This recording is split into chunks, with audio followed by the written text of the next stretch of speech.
कोणी कितीही विरोध करू द्या, कोणी कितीही नुकसान करू द्या, कोणी कितीही निंदा करू द्या, तुमचं यश अडवण्याचा प्रयत्न करू द्या, परंतु लक्षात ठेवा, जिंकण्याचा किडा डोक्यात असावा लागतो. आणि ज्याला जिंकण्याचा किडा आहे, जिंकण्याची सुरसुरी आहे, त्याला कोणीही आंडोपांडो रोखू शकत नाही.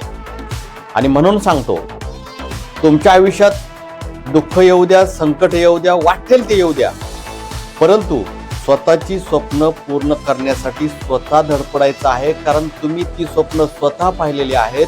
आपल्या स्वतःला काहीतरी किंमत आहे. मी पण कोणीतरी आहे हे जगाला दाखवून द्या. किडामुंगीसारखं जगू नका. दुसऱ्यांच्या नजरेनं आपली किंमत ठरवू नका. दुसरे लोक तुमच्याविषयी जे बोलतील ते त्यांचे स्वतःचे विचार असतील, स्वतःच्या विचारांचा कचरा असेल. तुमची किंमत तुम्ही ठरवा.